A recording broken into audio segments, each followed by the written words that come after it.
Can this Innova 5610 help us diagnose and find out why we've got the service engine soon light on our 2002 Chevy Suburban? Well, let's plug it in and find out. Hey, what's up YouTube? Down the Fix It Man. Got another quick video here for you. We're going to use the Innova 5610 again, this time on a 2002 Chevy Suburban. And the owner's got this service engine light illuminated here on the dash. What I'm told is that's the same as basically a check engine light. Let's see if we can figure out what's causing that light to be on. Not this red battery light, but the service engine soon light that you see illuminated on the dash there. It's kind of like an amber color. That's been on, he says, for several months. Before we get this plugged in, I was just sticking my head underneath there trying to figure out where the OBD2 port was, and I didn't see anything down there. So one of the features of this tool that I like is it does a DLC lookup or data link connector lookup as far as the location. So I have batteries in here, so we can just push power and turn this on. I'm going to hit the main menu button here, and then see the first item right there is DLC locator. So I'm going to hit OK, and then I'm going to scroll down to 2002. We have a Chevrolet right here.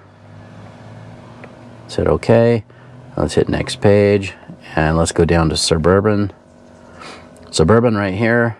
And it's showing the DLC is located in the driver's side under the lower left side of the dashboard, which is where I expected it to be, and that's where it usually is. I'm just not seeing it down there. So let's get down there and dig around a little bit more and see if this still has the DLC or still has the OBD port, or if it got ripped out, or who knows. Let's set this down and go take a look. That's the nice thing about this tool. It also has a little light down here, so you can search around for it.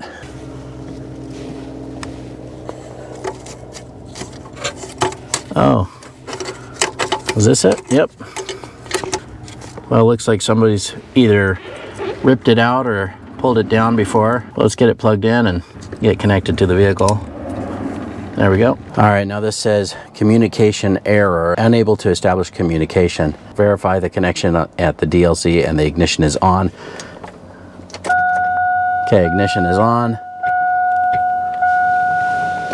Immediately it's letting us know we've got a P0332, so we've got a knock sensor 2, circuit low voltage bank 2, and we've got a P0440 evap system. So we've got P0332 knock sensor code saying circuit low voltage, so we may have a bad knock sensor, or we might have an issue with the wiring. The owner asked me just to erase the codes, but we'll definitely let him know what is on here. On the inspection and monitor status, everything else is green, but we do have these stored and pending codes, the P0332 and the P0440. Now that evap might be a little bit easier to diagnose, and we may not jump into the diagnosis of the issues right now. For right now, let's see if we can erase these. So we want to erase all these diagnostic trouble codes. Erase was successful. Now it's going to do an auto scan again. All right, well, that was a successful clearing of the codes. It now says no powertrain DTCs or freeze-frame data is presently stored in the vehicle's computer. All right, now let's go into the system menu, and I want to do an all module scan. This is our vehicle. Now it's going to scan every module and let us know if we have any other faults or other issues with the vehicle.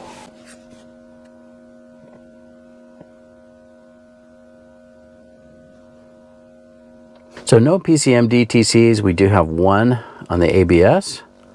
Let's take a look at that. Powertrain control malfunction, C0298. We'll have to look that one up.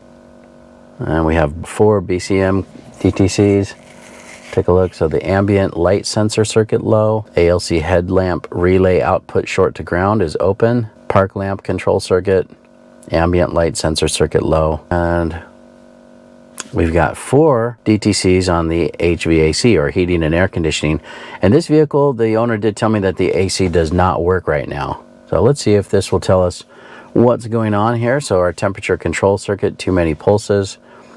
Temperature control 3, feedback circuit range performance.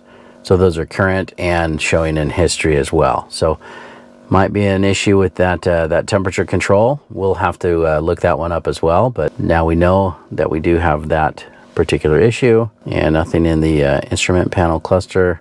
We've got 4 DTCs on OnStar, electronic control unit, inter-device dedicated bus malfunction, GPS signal error, and EEPROM. Okay, and we've got 3 DTCs on the supplemental inflatable restraint, class 2 data link malfunction, lost communication with instrument cluster, lost communication with body control module. Let's just do it. Let's erase everything. Erasing clears all systems DTCs. Okay, erase was successful. Rescanning everything right now. And now let's scroll down here and see if any of these DTCs are back. Yep, 2 at the BCM, the ambient light sensor circuit low. Let's go back and see what else we have. Looks like everything else cleared other than the ambient light sensor, and that's great. Let's hit back. Well, that's it. So nothing is on. Let's start up the vehicle and see if anything comes back on right away as far as the evap codes or anything. All right, well, right away, the service engine soon light is now off, and that's really what we wanted to do today, is just get that light turned off for the owner. He asked me if I can turn that light off for him, and I told him, yeah, I've got a new tool, and I can hook that in. You know, you used to have to go to the dealer to do stuff like this. What we'll probably do is take this for a little test drive, and we'll see if we have an issue with that knock sensor circuit coming back on, or any of those other codes that it was showing. But as of right now, we're in the clear. All right, now we're gonna go for a quick test drive, but I thought it might be neat if I set this down. I'll try to angle the camera so that you can see the screen here, but I'm gonna go into the ABS and I'm gonna hit the live data button right here. And this has got a reading for the left front wheel speed and the right front wheel speed, rear wheel speed. But I thought that might be neat. I'll just set this down. I tried doing this the other day on that RAV4 when we were diagnosing an issue with the ABS. Hopefully that will show up and I can crop that and you guys can see what some of those sensors are looking like while we drive around. Well, that's not really doing anything. Oh, there we go. Definitely a lot more delayed than the RAV4 that we did. Those sensors are really slow compared to the RAV4, but still is working. Well, that's it. Back from a little test drive here, and you can see that our service engine light is now off and stayed off, and we went for a little drive. I left this open with some live data. Maybe I'll show that, maybe I won't. So thanks to this tool, we were able to turn that light off, and it's stayed off so far. That's great. You can see in here our global OBD2. We've got no diagnostic trouble codes or no check engine lights. But if we go back into system status here, we can select the global OBD2 and hit that, and you can see no powertrain DTCs or freeze frame data is presently stored in the vehicle's computer. And that's really what this owner was concerned with, is making sure that the check engine light was off so that he could get his emissions test or the California smog check done. And you can see our inspections and maintenance monitor status, they're all green, including the little green LED light on the tool. And this is ready to go. Now I'll let them know, of course, what those check engine lights were for, as far as that knock sensor and that evap code that it was also on, but that, you know, that could have just been something simple. And I do want to say thanks to Innova for sending me the 5610. This has already been a tool that I've used a lot. I've already used this on several vehicles now, and it's proven to be very valuable. You can see how easy it is to use, and I was able to turn off the service engine soon light in this 2002 Chevy Suburban, but I've also hooked this up to many different cars, and without fail, it's been able to help me diagnose and troubleshoot issues. I hope you liked the video. Please give it a thumbs up and subscribe if you don't mind. That does help me out. I'll get a link in the description where you can pick up this same exact tool as well, but you can also pick this up locally at many auto parts stores. Thanks so much for watching, and good luck.